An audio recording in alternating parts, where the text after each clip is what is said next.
الحمد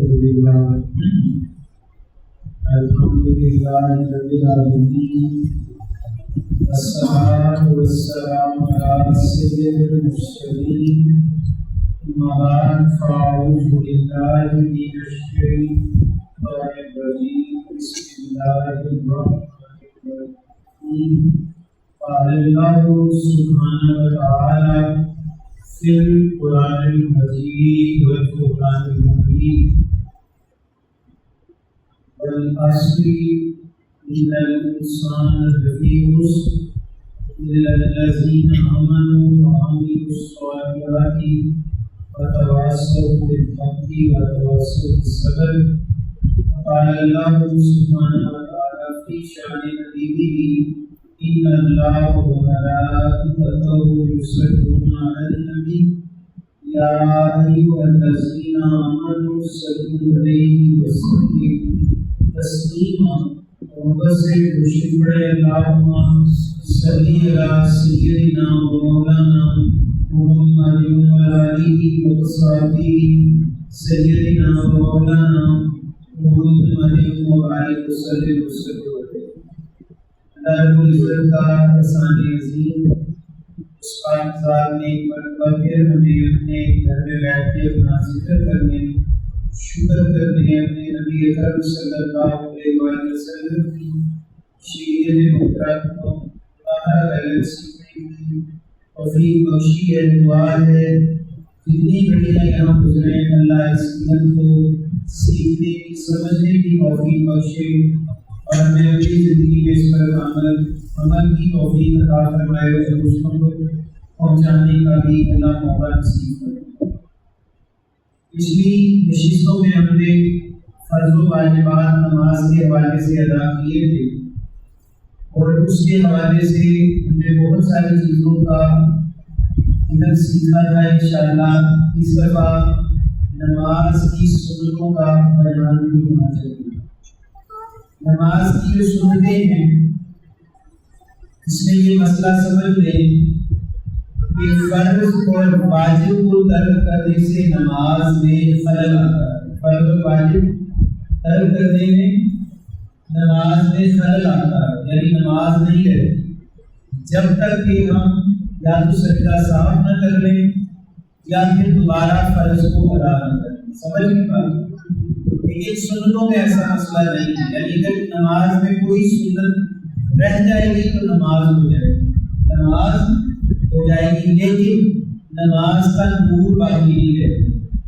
نماز کا نور باقی نہیں رہے گا کیونکہ نبی اکرم صلی اللہ علیہ وآلہ وسلم نے جو طریقہ اپنی امت کو عطا فرمایا صحابہ کرام رضوان اللہ اجمعین کو سکھایا اور ان کے ذریعے عملی طور پر بھی اور علمی طور پر بھی یہ نسل در نسل آگے بڑھا، ملک در ملک، علاقہ در علاقہ یہ طریقہ صحابہ کرام کا پھیلا اور اس کے ذریعے سے نماز کو قائم کیا جاتا ہے. اسی طرح اگر ہم دیکھیں تو قرآن پاک میں ذکر نماز کا ہے، اس کا طریقہ کار کیا ہے؟ وہ حضور علیہ السلام سے کہاں رکوع کرنا ہے، کہاں سجدہ کرنا ہے، کہاں ہم نے قیام کرنا ہے، یہ ساری سنت چیزیں. اسی طرح پھر نماز میں کیا پڑھنا ہے، یہ سنت چیزیں. پھر اسی طرح نماز کے آداب کیا ہیں اور انہی آداب کے اوپر سنتوں کا بیان. اصل تو یہی آداب ہے. اور جس طرح فرض قیام ہے، رکوع ہے، سجود ہے، اسی طرح فرض میں بہت ساری چیزیں شامل ہیں، یاد کرنا ہے.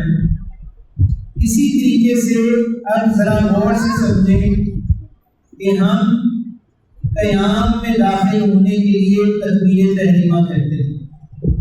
قیام میں داخل ہونے کے لیے یعنی نماز کو قائم کرنے کے لیے کیا کہتے ہیں؟ تکبیر تحریمہ کہتے ہیں. اور تکبیر تحریمہ کرنا کیا ہے، کہنا کیا ہے؟ فرض ہے. کیا ہے؟ لیکن دونوں ہاتھ کان کی لو تک تکبیر تحریمہ میں کرنا ہے. یہ کیا ہے؟ سنت. یہاں نہیں کر سکتے، یہاں نہیں کر سکتے.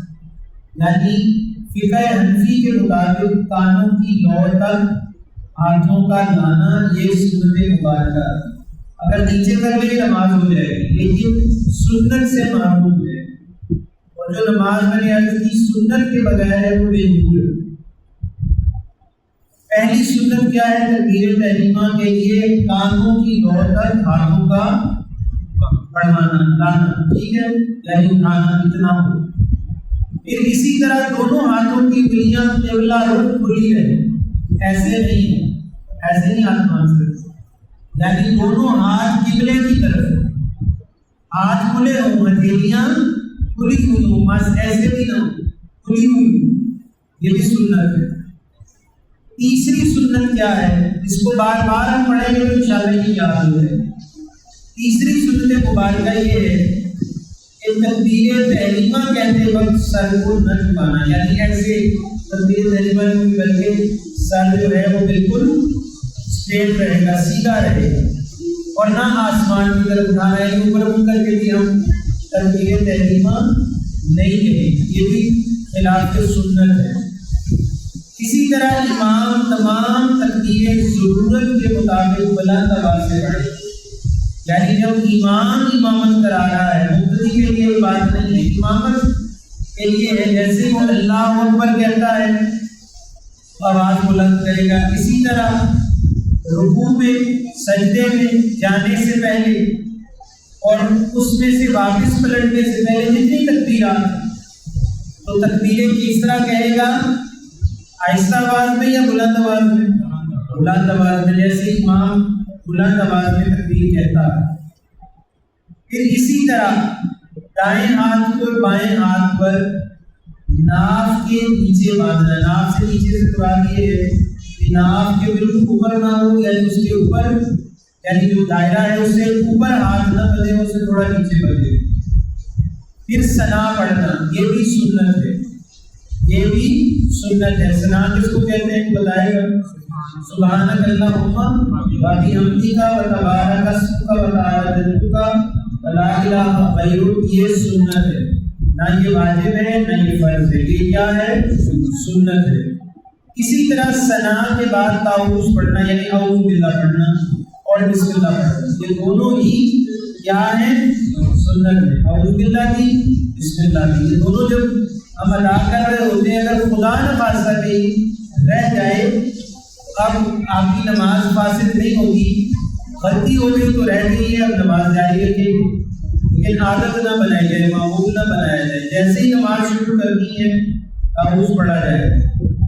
اسی طرح فرض نمازوں میں تیسری اور چوتھی رکعت میں صرف سورہ فاتحہ کا پڑھنا، یہ بھی سنت ہے، یہ بھی سنت ہے۔ اگر خدا نہ خواستہ کسی کو بھول گیا کہ اس نے تیسری اور چوتھی رکعت میں سورہ فاتحہ نہیں پڑھی، نماز ہو جائے گی، نماز ہو جائے گی، اس پر سجدہ صاحب نہیں۔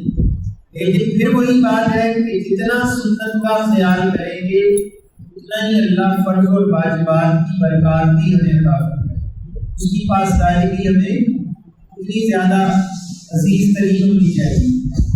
اسی طرح آمین کہنا، یعنی جب ہم نماز میں سورہ فاتحہ پڑھتے ہیں آمین کہتے ہیں، جب امام پڑھتا ہے تو آمین ہم کہتے ہیں۔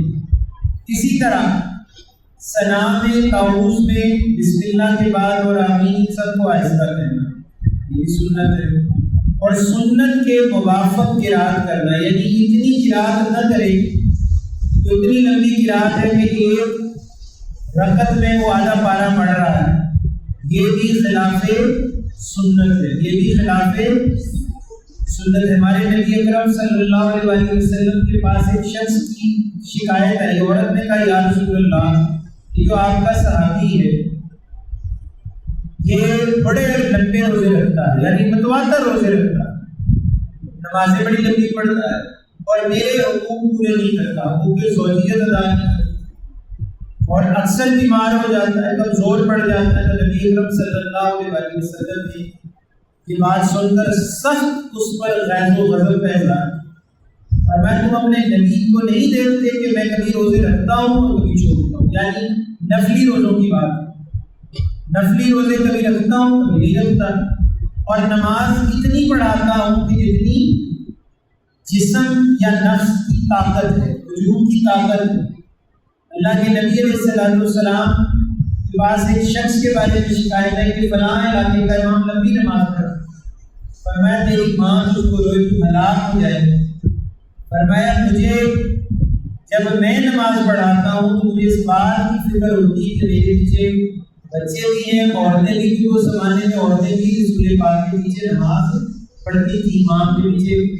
خلفائے راشدین میں حضرت ابوبکر صدیق رضی اللہ تعالیٰ عنہ کے دور میں بھی، اور کچھ حصہ عمر فاروق رضی اللہ تعالیٰ عنہ کے دور میں بھی عورتیں مساجد میں نماز پڑھتی تھیں۔ اور حضور نے فرمایا جب کوئی بچہ روتا ہے یا بوڑھا میں کسی کو پاتا ہوں تو میں اپنی نماز کو ہلکا کر لیتا ہوں، یعنی مختصر کر لیتا ہوں۔ تو ہلکی نماز پڑھانا، لمبی قرات نہیں کی ہے، مختصر چھوٹی۔ پھر اسی طرح رکوع اور سجدوں میں تین تین بار تسبیحاں پڑھنا۔ رکوع میں کون سی تسبیح ہے؟ الحمدللہ رب العالمین۔ کون سی ہے؟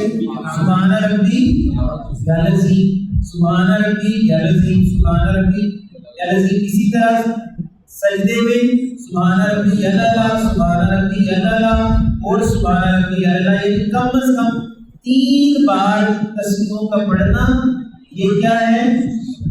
سنت ہے۔ یہ کیا ہے؟ سنت ہے، وضو کی سنت۔ رکوع میں پیٹھ، سر، سرین کو ایک سیدھ میں رکھنا، یعنی یہ نہ ہو جب ہم بیٹھے ہیں یا اٹھتے ہیں اس کے اندر جیسے کب ہوتا ہے ایسا رکوع میں بالکل نہیں ہونا چاہیے۔ رکوع میں بالکل ایک سیدھ ہونی چاہیے، یعنی جب آپ رکوع میں جائیں گے تو آپ کا پیٹھ کمر یہ ایک سیدھ میں ہوگی، یعنی جہاں پیٹھ ہے اسی کے مقابلے میں سر بھی اس کے برابر آ جائے گا۔ سجدے میں اسی طرح، اور پھر کھلی انگلیوں سے گھٹنوں کو پکڑنا۔ جب رکوع کریں گے تو کھلی انگلیوں سے گھٹنے کو پکڑیں گے، اس میں بڑے فوائد ہیں۔ اللہ کو اس بیلنس نہیں ہوتا، گرتا نہیں، اس میں اور بھی بڑے فوائد ہیں۔ اور قوما میں جب ہم رکوع سے واپس آتے ہیں، رکوع سے واپس آتے ہیں، ابھی سجدہ نہیں کیا، رکوع کر کے پھر کھڑے ہوتے اس سمے کو کیا کہتے ہیں؟ قوما کرنا۔ قوما میں سمی اللہ لمن حمیدہ، اور پھر دوسرا جو جملہ ہے ربنا اللہ تعالی الحمد۔ اور اگر امام ہوگا تو وہ کیا کہے گا؟ سمی اللہ لمن حمیدہ، اور ہم اس کے جواب میں کیا کہیں گے؟ ربنا لک الحمد۔ اچھا، سجدے میں جاتے وقت پہلے دونوں گھٹنے یعنی زمین پر لگے، پھر دونوں ہاتھ، پھر ناک، پھر پیشانی، اور پھر اٹھتے وقت اس کے برعکس کر۔ یہ بات سمجھ میں آئی؟ نہیں آئی؟ ادھر کر کے دکھائیں گے۔ اب ہم نے ایک سجدے میں جانا ہے، رکوع کی بات نہیں، رکوع ہو چکا ہے، اب ہم نے ادھر سب کچھ، اب ہم سجدے میں کس طرح گئے؟ نہیں، سجدے میں جانا ہے، یہ طریقہ ہے۔ یہ دیکھیں، پہلے دونوں گھٹنے لگے، پھر دونوں ہاتھ لگے، پھر ناک، پھر پیشانی لگی، ٹھیک ہو گیا۔ اب جب یہ پیشانی اس طرح ہم رکھیں گے، اس کے فوائد کیا ہیں؟ بہت سارے لوگ یہ ہیں، اب ادھر پوچھ جائیں گے، ادھر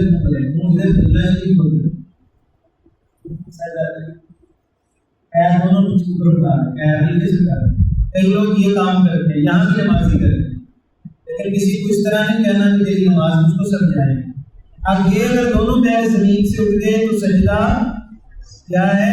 نہیں ہو رہا، سجدہ باطل ہو گیا، سجدہ باطل ہو گیا، اٹھتے بیٹھے جیسے تاریخ۔ اب دیکھیں، اب یہ دوبارہ ہم سجدے میں جا رہے ہیں، ذرا غور سے سمجھ کو دیکھیں۔ دوبارہ سجدے میں دونوں پیر بھی ہیں، دونوں ہاتھ بھی ہیں، ناک بھی ہے اور پیشانی بھی ہے۔ کتنی چیزیں ہو گئی؟ 2 2 4 2 6 اور 1 7 لوگ، ٹھیک ہے۔ اب اس میں گھٹنے بھی ہیں، 2 2 6 اور 7 پیشانی اور ناک، 8 ہو۔ 8 چیزوں کا جب تک زمین پر نہیں لگے گی۔ اچھا، اسی طرح گھٹنے تھوڑے سے اوپر اٹھائیں، گھٹنے یعنی پیروں کے ایسے بھی سجدہ نہیں ہوگا، ایسے بھی سجدہ نہیں ہوگا.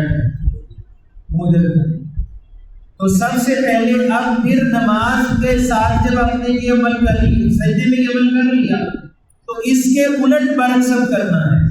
جو چیز سب سے آخر میں لگائی تھی وہ کیا تھی؟ سجدے میں کیا تھی؟ پیشانی. اب اٹھاتے ہوئے پیشانی، پھر ناک، پھر اس کے بعد ہاتھ، پھر گھٹنے اور پھر پیر، یعنی پیر اپنی جگہ واپس آ جائیں، سیدھے ہو جائیں. سمجھ آ گئی نا بات؟ یعنی جو کام ہم نے جاتے ہوئے آخر میں کیا، اب سجدے اٹھتے وقت وہ پہلے کرنا ہے. پیشانی پہلے اٹھائی، پھر ہم نے ناک اٹھائی، پھر ہم نے ہاتھ، پھر گھٹنے اور پھر پیروں کو ہم نے واپس اپنی جگہ سیدھا کرنا. یہ سنت ہے. اگر خلاف سنت نماز پڑھے گا اس کی نماز نہیں ہوگی. اسی طرح جلسہ اور قعدہ اولا اور قعدہ اخیرہ میں دونوں میں، یعنی اتحیات پہلی اور اتحیات دوسری، اور جلسہ یعنی جب ہم نماز میں ایک سجدے کے بعد دوسرا سجدہ کرنے سے پہلے اس طرح بیٹھتے ہیں، اس کو کیا کہتے ہیں؟ جلسہ. جیسے کہ یہ بیٹھے کہ اتحیات کا بھی طریقہ یہی ہے اور جلسہ کا طریقہ بھی یہی ہے. تو ان دونوں حالتوں میں نماز میں مرد کا جو دایاں پیر ہوگا، جو دایاں پیر ہے وہ کیا ہوگا؟ کھڑا ہوگا، اور بایاں پیر اس کا پیچھا ہوگا اندر کی طرف. یعنی اس کی انگلی پیچھے اس طرح دیکھ لیں، اس کا کپڑا ہٹا لیں، ایسا. دونوں پیروں کی یہ ڈائریکشن ہونی چاہیے. اگر کسی وجہ سے کسی کا پیر زخمی ہے کوئی ہے تو دوسری طرح بھی پیر رکھ سکتا ہے، لیکن اگر بالکل صحت مند ہے تو اس صورت میں پیر رکھے. یہ بھی سنت ہے.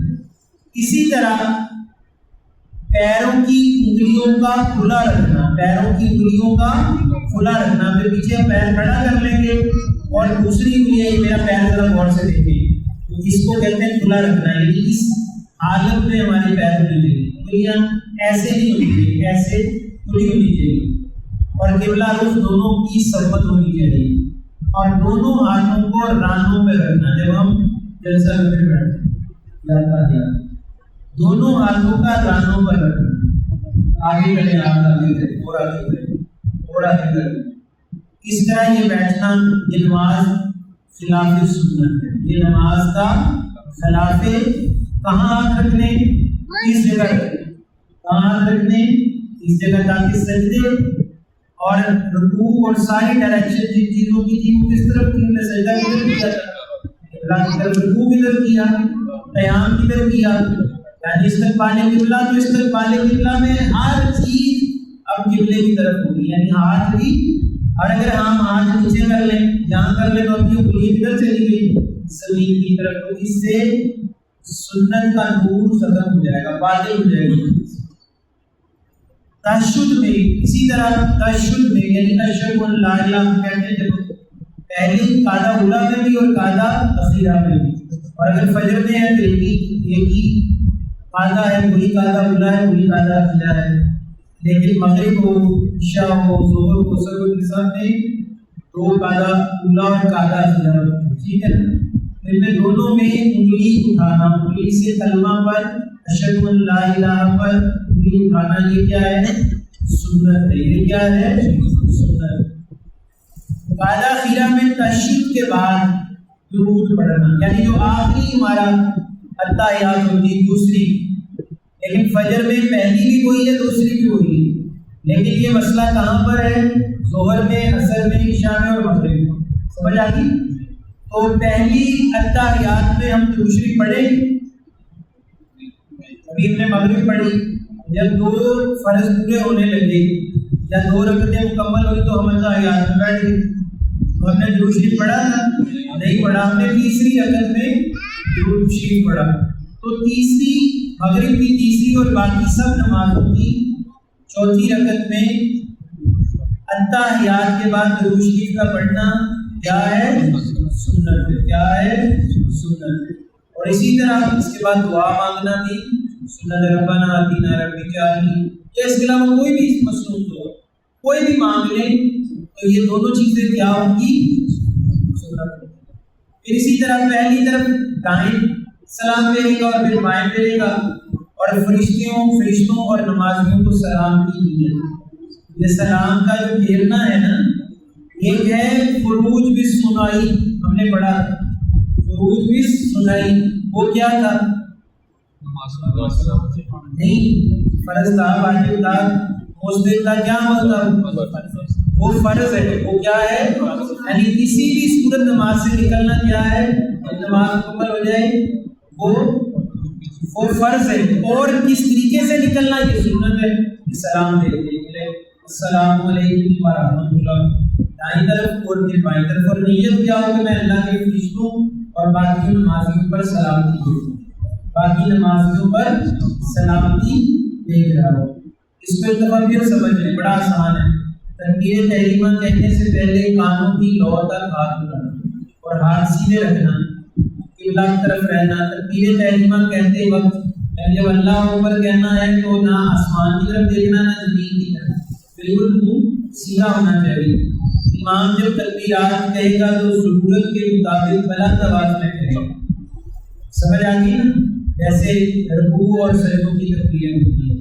پھر اسی طرح دائیں ہاتھ کو بائیں ہاتھ پر ناف سے تھوڑا نیچے رکھ کے باندھنا، ثنا پڑھنا، ثنا کے بعد طاؤس پڑھنا، اور طاؤس کے بعد تسمیہ یعنی بسم اللہ شریف پڑھنا۔ فرض نمازوں کی تیسری اور چوتھی رکعت میں صرف سورہ فاتحہ پڑھنا، یہ کیا ہے؟ سنت ہے، کیا ہے؟ اور سورہ فاتحہ کے بعد آمین کہنا یہ بھی سنت ہے، فرض و واجب نہیں۔ ثنا، طاؤس، بسم اللہ اور آمین سب آہستہ کہنا، سنت کے موافق قرات کرنا، یعنی جتنی قرات کرنے کا حکم ہے اتنی قرات کریں، لمبی قرات بھی نہ کریں اور کم بھی نہ قرات کریں، سمجھ آ گئی؟ پھر رکوع اور سجدوں میں تین بار کم از کم تسبیحات، سبحان ربی العظیم، سبحان ربی العظیم، سبحان ربی العظیم۔ اسی طرح سجدے میں سبحان ربی یا اللہ، سبحان ربی یا اللہ، سبحان ربی یا اللہ۔ اسی طرح رکوع میں پیٹھ، سرین اور کمر یعنی ساری انگلیاں گھٹنوں پر سیدھی ہو اور کمر بھی سرین یعنی پیٹھ کے مطابق بالکل سیدھی ہو۔ اسی طرح جب اپنے جمعہ میں امام نے جانا ہے تو سمی اللہ لمن حمیدہ اور ربنا لک الحمد امام بھی پڑھے گا، اور مقتدی صرف کیا پڑھیں گے؟ ربنا لک الحمد پڑھیں گے، سنت ہے، اگر رہ جائے تو نماز ہو جائے گی۔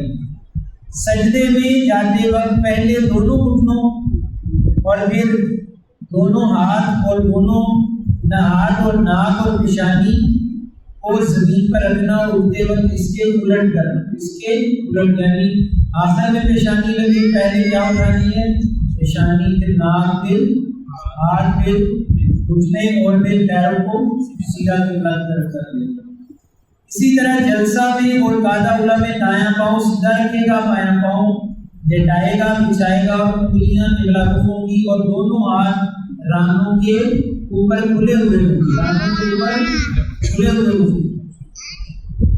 تشہد کے اندر اشہد ان لا الہ الا اللہ کہنا اور کلمہ کی کلمے کی انگلی شہادت کی انگلی سے اشارہ کرنا۔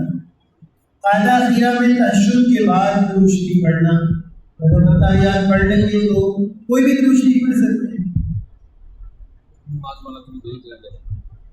نماز والا نہیں ہے ہی درود ابراہیم، اس کا نام ہی درود ابراہیم، اسی کا پڑھنا نماز میں یہ سنت ہے، یہ نماز میں سنت ہے، لیکن حضور علیہ الصلوۃ والسلام نے نہیں پڑھا، تو حضور پر درود پڑھنا نہ فرض ہے نہ واجب ہے نہ سنت ہے، حضور کو خود حضور ہے، کس نے پڑھنا ہے؟ ہم نے حضور، ٹھیک ہے۔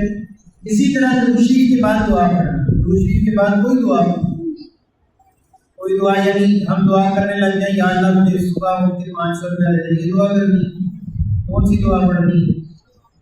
ربنا آتینا یا ربی جاتی ہے، کوئی بھی مسئلہ ہو۔ پھر دائیں طرف اور بائیں طرف یعنی سلام پہلے دائیں طرف پھر بائیں طرف پھیرنا ہے، اور نیت کیا ہوگی کہ ہم نمازیوں اور اللہ کے فرشتوں پر سلامتی بھیج رہے ہیں، ٹھیک ہو گیا؟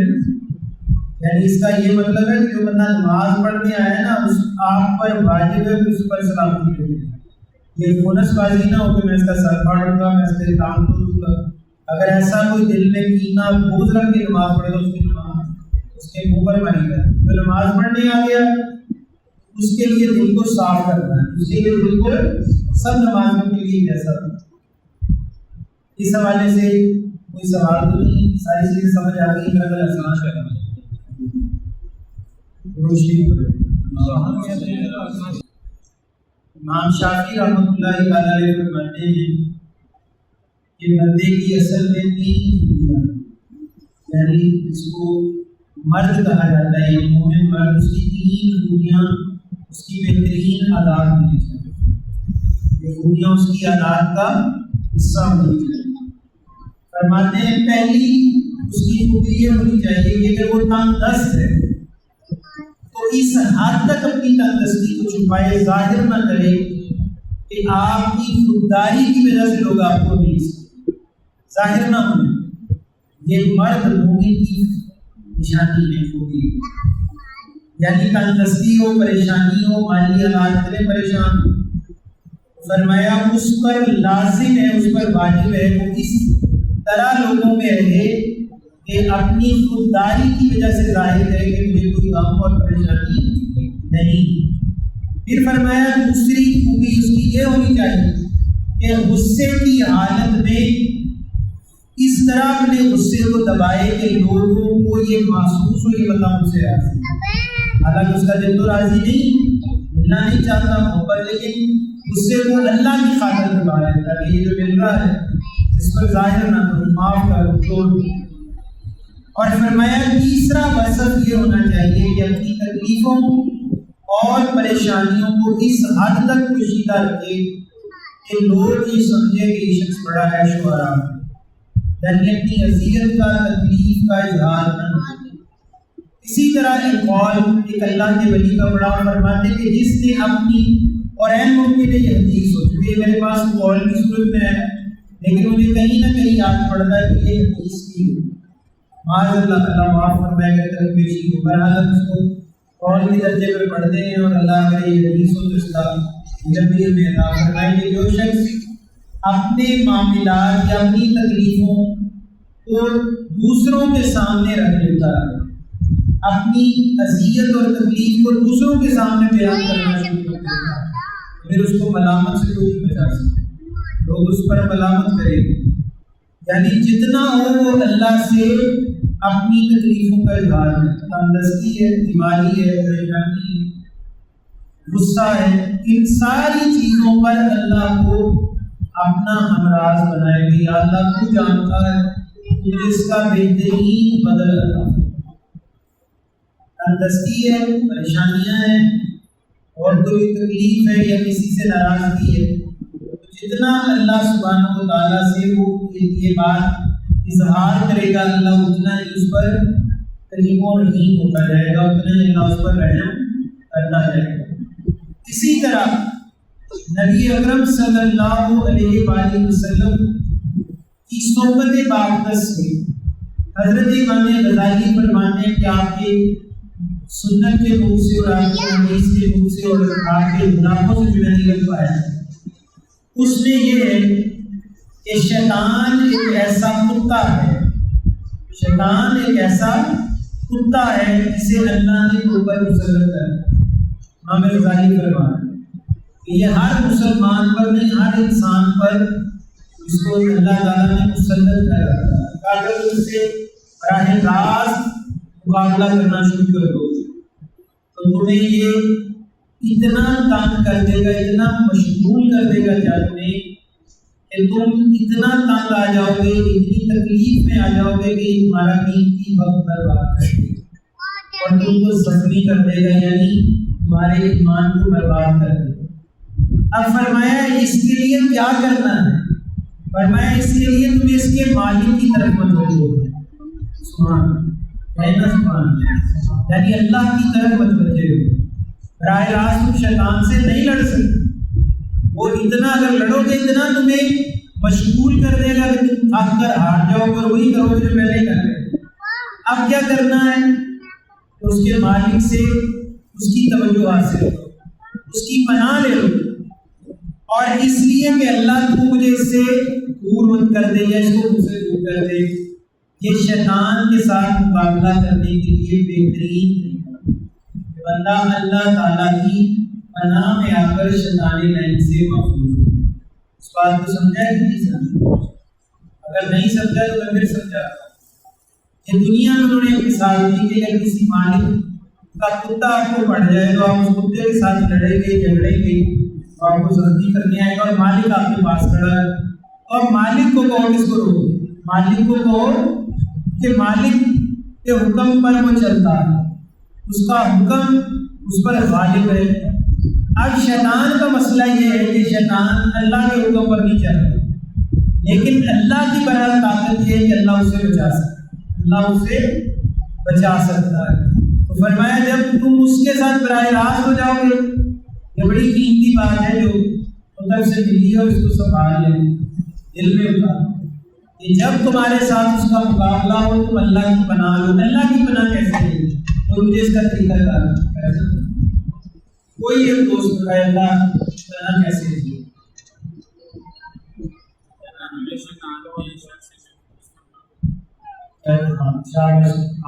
اعوذ پڑھو، اعوذ باللہ من الشیطان، اور بھی ایک طریقہ، اور بھی ایک جملہ، لا حول ولا قوت الا باللہ العظیم۔ جب مومن یہ پڑھتا ہے اللہ اس کو فوراً اسی نام ہے محرم کو دیکھ رہا ہے یہ شیطان کوئی گناہ کا عمل کرنے لگا، یہ شیطان تو بندہ آپ کو بہکا رہا ہے، یہ شیطان کہیں پیسے رقم کسی کی پڑی ہے، موبائل پڑا ہے، شیطان کے اندر کام، یہ کیا ہے؟ شیطان ہے۔ اب کیا کرنا ہے؟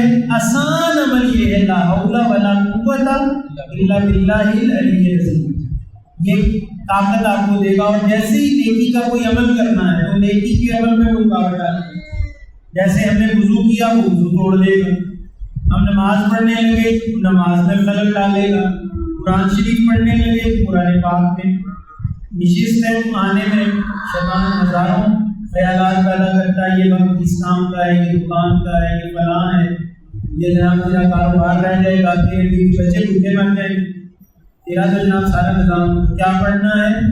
لا حول ولا قوت الا باللہ العلی العظیم۔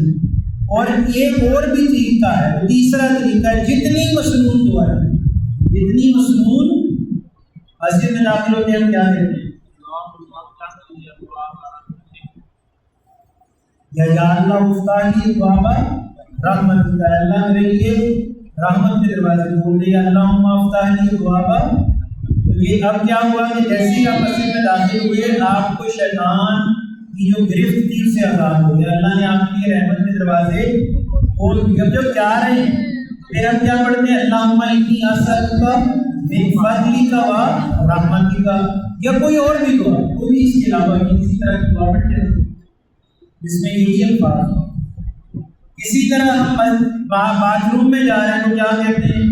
اللہم انی اعوذ بک من الخبث والخبائث، اللہ تعالیٰ مجھے شیطان لعین کے، جنات کے، اور جتنی ایسی چیزیں ہیں جو ان جگہوں پر جن کی خباثت ہے ان کے خبائث سے محفوظ رکھنا۔ اور جب باہر نکلتے ہیں تو اس کا شکریہ ادا کرتے ہیں، غفرانہ کا یا الحمدللہ رب العالمین، کچھ بھی پڑھیں غفرانہ کا شکر، اللہ تعالیٰ تو نے میری مغفرت کر دی، مجھ پر رحم کیا، غلاظت کی، خانہ پیشاب کا اگر نہ نکلتا وہ بھی مصیبت اب نکل گیا، راحت آ گئی، سکون آ گیا، نظام حیات بہترین ہو گیا۔ تو مومن دعا کرے گا تو اللہ کی پناہ میں آ جائے گا، یعنی قرآن کریم کی آیات کا پڑھنا یا سنت مسنون دعاؤں کا پڑھنا یہ شیطان لعین سے محفوظ رکھتا ہے۔ میرا خیال یہ مثال اگر ہم یاد رکھیں گے تو یہ مثال ہمیں زندگی میں بڑی جگہ سے کام کرے، بڑی جگہ ہمارا ساتھ دے گی۔ یہاں جہاں پر کوئی ایک کتا شیطان کی صورت میں، نفس کی صورت میں لگے تو براہ راست اللہ سے اس کی مدد مانگو، یعنی اللہ اس کی حفاظت کو اور اس کی پناہ عطا فرمائے، اور اس سے ہمیں محفوظ فرمائے، اس سے ہمیں محفوظ فرمائے۔ اسی طرح میں نے ایک آپ کو پہلے بھی بتایا، قرآن نے لکھا کہ اگر نماز میں شیطان خیالات اور وساوس پیدا کرے، خیالات اور وساوس پیدا کرے، کیا کہتا ہے؟ دکان، بچے، بجلی کا بل یاد آ رہا ہے، کتاب فلاں جگہ پڑی ہے، پیسے فلاں جگہ پڑے ہیں، یہ سے لینا ہے، یہ دینا ہے،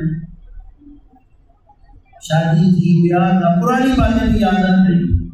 1950 میں ہم یہ کرتے تھے، 70 میں یہ کرتے تھے، فلموں کی، ڈراموں کی باتیں، کرکٹ کی باتیں، دوستوں کی یادوں کی باتیں، یہ سارے کیا ہیں؟ خیالات فاسدہ ہیں، خیالات فاسدہ، فاسد خیال، جن کی فاسد ہونے میں اس لیے کوئی شک نہیں کہ رکاوٹ نہ رہے، اس حالت میں ہم طواف بھی نہیں پڑھ سکتے، ہم لا حول ولا قوت بھی نہیں پڑھ سکتے، تو کیا کریں گے؟ قلم کی طرف ہلکا سا تھوکنے کا اشارہ ہے، تھوکنے کا۔ نبی اکرم فرماتے ہیں صلی اللہ علیہ وسلم، شیطان قلب کو چھوڑ، شیطان قلب کو فوراً چھوڑ دیتا، اب ذکر میں مشغول ہو جائے، اب ذکر خفی میں، کیونکہ وہاں پڑھنا تو اس میں صرف خیال ہے، اس لیے ذکر خفی سے کرنا افضل ہے ذکر سے، کہ یہ پڑھے بغیر ادا، یہ پڑھے بغیر ادا پورا ادا ہو۔ تو شیطان نے نہیں سے بنا کی جو طریقہ بتایا وہ ہمیں سمجھ آنا چاہیے۔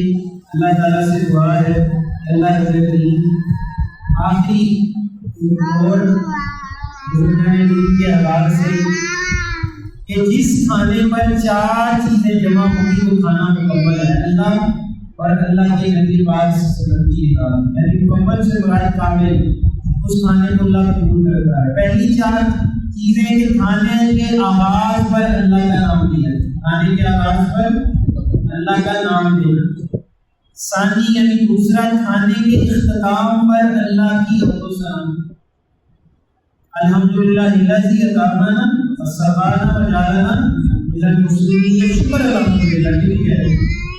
تیسرا، جس کھانے پر زیادہ کھانے والے ہاتھ، اور ایک حدیث پاک ہے اس پر چھوٹے ہاتھ یعنی بچے بھی ساتھ، اللہ اس کھانے پر اپنی رحمت فرماتا ہے، اس میں برکت داخل ہوتا ہے۔ اور چوتھا، وہ کھانا جس کے اندر حلال رزق، حلال سے کمایا اور حلال سے وہ رزق کمانے کے بعد وہ حلال ذرائع سے چیز آئی اور حلال شے ہی ہے، یعنی مری مرغی نہیں ہو، گرے ہوئے سبزیاں پیڑ بننا ہو، یہ صاف ستھری پاک پاکیزہ چیزیں، وہ کھانا۔ یہ 4 چیزیں امام مالک رحمۃ اللہ علیہ، امام احمد رحمۃ اللہ تعالی فرماتے ہیں یہ 4 چیزیں جس کھانے میں داخل ہو جائیں اس کھانے پر اللہ کی برکت ہے۔ پہلا، کھانے کا آغاز بسم اللہ سے، اور اختتام دوسرا شکر الحمدللہ پر، تیسرا وہ کھانا جس پر کھانے والے ہاتھ زیادہ ہاتھ، چھوٹے ہوں بڑے ہوں، یعنی زیادہ لوگ مل کر کھائیں گے۔ جو ہمارے یہاں فقراء میں طریقہ ہے کہ ایک تھال پر 10 افراد بیٹھے روٹیاں بنائیں، اس کا مقصد بھی کیا ہوتا ہے؟ مقصد کیا ہے کہ اللہ کی برکت زیادہ داخل ہو، زیادہ لوگ کھائیں گے تو اس برتن پر زیادہ اللہ کی برکت ہے۔ تو اسی طرح حلال کمائی سے کھانا کھایا گیا اور حلال کی چیز لائی گئی ہو، تو یہ کھانا مبارک ہے، اس میں اللہ نے برکت پیدا کی ہے۔ اور آخری اس سے متصل ایک نصیحت مجھے ملی کہ ایک اللہ کے ولیوں کی نصیحت میں لکھتے ہیں کہ ہمیشہ سخی اور غنی لوگوں کے پاس کھانا، غریبوں کے ساتھ بیٹھ کر کھانا نہ کھاؤ، کیونکہ سخی اور غنی کھلا کر خوش ہوتا ہے، سخی اور غنی کھلا کر خوش ہوتا ہے۔ اور چھوٹے دل کے کمینے لوگوں کے پاس ہرگز نہ کھاؤ، کیونکہ وہ تنگ لوگ ہیں، تنگ دل ہوتے ہیں، تو اس کے کھانے کے بعد آپ کے دل میں بھی تنگی پیدا ہوتی ہے۔ اب اس پورے پیرائے کا مطلب یہ ہے کہ جو شخص غنیوں کے ساتھ، سخیوں کے ساتھ بیٹھ کر کھانا کھاتا ہے، اس کے دل میں بھی وہی جذبہ پیدا ہوتا ہے، جس طرح میں کھا رہا ہوں اسی طرح میں دوسروں کو کھلاؤں۔ اور جو تنگ دل ہے، تنگ ذہن ہے، اور ان کے پاس نہ کھانا، ان کے پاس جا کر کچھ نہ کھاؤ، کیونکہ وہ چھوٹے دل کے لوگ کھانے کے بعد تنگی محسوس کریں گے اور آپ کے دل میں بھی جواباً تنگی پیدا ہوگی۔ اللہ تبارک و تعالیٰ ہم سب کو اپنی رحمت سے مالا مال فرمائے۔ اللہ رب العالمین اپنے فیض، ضرور کے فیض سے اور اپنے کرم خاص سے ہمیں منور و شاد فرمائے۔ کوئی سوال سے سوال ہو تو کوئی سوال